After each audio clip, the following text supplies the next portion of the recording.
आज हम श्री लाखा जी परम वैष्णव भक्त लाखा जी की कथा सुनते हैं। ये लाखा जी श्री रामानुजाचार्य के दामाद भी थे और उनके शिष्य भी थे। श्री नाभादास जी ने लाखा जी के बारे में कहा है कि जो लाखा जी की कथा सुनते हैं भगवान उनसे विशेष प्रेम करने लगते हैं। आचार्य जामात की कथा सुनत हरि होए रति। श्री रामानुजाचार्य के दामाद और इनके शिष्य भी थे लाखा जी। सर्वप्रथम गुरुदेव ने यही इनको शिक्षा दी कि हे लाखा जी, तुम वैष्णव भक्तों के चरणों में अत्यंत प्रीति करना। तब लालाचार्य जी ने कहा कि हे गुरुदेव, मैं वैष्णव संतों के चरणों में कैसी प्रीति करूं? तो गुरुदेव श्री रामानुजाचार्य जी ने कहा कि तुम ऐसी प्रीति करना कि भगवान से भी ज़्यादा संतों को और भक्तों को समझना, भाव रखना उनके ऊपर। मोते अधिक संत करि लेखा, मेरे से भी ज़्यादा भगवान ने कहा है। तब श्री लाखा जी कहने लगे कि स्वामी जी, मेरे से ये कैसे होगा? यदि मैं आपकी शिक्षा स्वीकार कर लूं और उसका आगे चलकर निर्वाह ना हो तो मुझे अपराध लग जाएगा। मेरा भाव गुरुदेव भगवान के से भी ज़्यादा भक्तों के अंदर नहीं हो सकता, मैं कर नहीं पाऊंगा। तब आचार्य श्री रामानुजाचार्य जी ने कहा कि अच्छा, ऐसा करना कि संतों को भगवान के समान मानना। तब लाखा जी कहने लगे कि हे गुरुदेव, मैं भगवान के समान संतों को भी नहीं मान सकता, मेरे मन में इस तरह की बात कैसे आएगी? तब गुरुदेव ने कहा कि अच्छा, तो ऐसा करो कि तुम संतों को मेरे जैसा, अपने गुरुदेव जैसा माना करो। तब लाखा जी ने इसमें भी असमर्थता दिखलाई कि गुरुदेव, मैं आपके समान सब संतों को कैसे मानूंगा, आप तो मेरे गुरुदेव हैं। तब आखिर में गुरुदेव श्री रामानुजाचार्य जी ने कहा कि हे लाखा जी, तुम ऐसा करो, संतों वैष्णवों को अपने भाई के समान समझकर उनकी सेवा किया करो। हाँ गुरुदेव, मैं ऐसा तो कर लिया करूँगा। तो तब से लाखा जी संतों महात्माओं को, वैष्णव वेशधारी सब संतों को अपने भाई के समान उनका आदर करते और उनकी सेवा किया करते थे। यद्यपि दक्षिण प्रदेश में जाति पाति का बहुत विचार हुआ करता था, किंतु लाखा जी तो सारे वैष्णव भक्तों को अपने भाई के समान समझते थे। इससे जो आस पड़ोस के लोग थे उनकी हंसी उड़ाया करते थे। एक बार ऐसा हुआ कि लालाचार्य जी की पत्नी कावेरी नदी पर जल भरने के लिए गई हुई थी, अपनी सहेलियों के साथ गई थी। वहाँ पर कोई बहता हुआ कोई शव दिखाई दिया जिसके गले में कंठी माला थी और वो तिलक धारण किया हुआ था। तो लाखा जी की पत्नी की जो सखियाँ थी उन्होंने उनकी हंसी उड़ाते हुए कहा कि अरे सखी, तेरे पति तो सारे भी जितने भी वैष्णव भक्त हैं उनको अपना भाई मानते हैं ना, तो देख ये जो शव भरा मुर्दा बहता चला आ रहा है ये तेरा देवर है। बस ये बात उसको लगी और वो घर आके अपने पति को बताई कि लालाचार्य जी को बताई कि नदी में इस प्रकार एक मुर्दा बहता आ रहा था और मेरी सखियों ने मेरी हंसी बनाते हुए उसे आपका भाई कहा, मेरा देवर कहा। लालाचार्य जी तो एकदम से दौड़े दौड़े नदी के पास आए और उस मुर्दे को, उस शव को उठाकर घर ले आए और उसका पूरा दाह संस्कार विधि विधान से वैष्णव की तरह से किया, अपने भाई की तरह से किया। और उसके बाद 13वीं के लिए ब्राह्मण को जीवाने का, भंडारा करने का भी निश्चय कर लिया।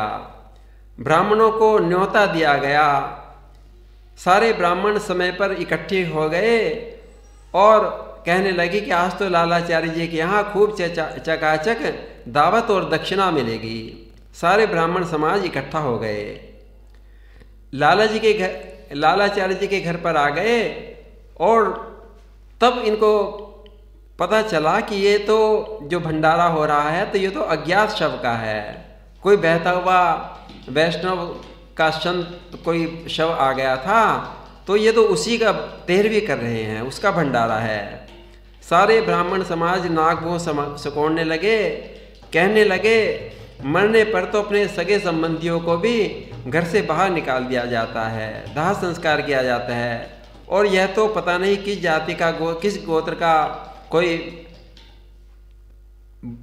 मुर्दा ले आया और उसके उपलक्ष्य में भोजन करा रहा है। लालाचार्य जी बड़ी देर तक ब्राह्मणों का आने का इंतजार करने लगे, बाढ़ जोड़ने लगे, किंतु निराश लाला जी हो गए। कोई ब्राह्मण जीवने के लिए नहीं आया। सब घर के बाहर इकट्ठे होकर सबने ये कह लिया कि हम नहीं जाएंगे। निराश होकर लालाचार्य जी अपने गुरुदेव के पास गए, उनके चरणों में प्रणाम किया कि हे गुरुदेव, अब मैं क्या करूं, मेरे यहाँ तो कोई भंडारा जिमने ब्राह्मण आ ही नहीं रहा। गुरुदेव जी ने कहा कि तुम निराश मत हो, ये अभागे ब्राह्मण वैष्णव और प्रसाद की महिमा को नहीं जानते, तुम निश्चिंत होकर जाओ, तुम्हें सुख देने वाले भक्त शीघ्र ही तुम्हारे पास जीवने के लिए आएंगे, तुम्हारा भंडारा का प्रसाद ग्रहण करेंगे। ऐसा कर कर आचार्य जी ने आकाश की ओर देखा और पार्षदों का आवाहन किया और बैकुंठनाथ से प्रार्थना की कि हे भगवान, आप बैकुंठनाथ हैं, मेरे शिष्य लालाचार्य के लिए अपने पार्षदों को भेज दो। भगवान बैकुंठनाथ ने आचार्य चरण की बात स्वीकार कर ली। प्रभु ने अपने पार्षदों को बुलाया और कहा कि हे पार्षदों, आप लोग मृत्युलोक में जाओ, प्रसाद पाने के लिए जाओ, आपका निमंत्रण आया है प्रसाद ग्रहण करने के लिए। पार्षदगण भगवान की बात सुनकर बड़े प्रसन्न हुए। भगवान के भक्त का दर्शन होगा, ऐसे वैष्णव के यहाँ प्रसाद पाने का सौभाग्य मिलेगा। पार्षदों को याद आ गई, पिछले जन्म में जब हम खुद वैष्णव थे तो खूब संतों की झूठन प्रसादी पाया करते थे, और उसी का तो ये फल है कि आज हम बैकुंठनाथ के पार्षद हुए। भगवान के पार्षद ब्राह्मणों का वेश बनाकर इकट्ठा हो गए और बढ़िया अंगरखी, सिर पर पगड़ी, हाथ में लाठी और लोटा लेकर लालाचार्य जी के द्वार पर पहुंच गए।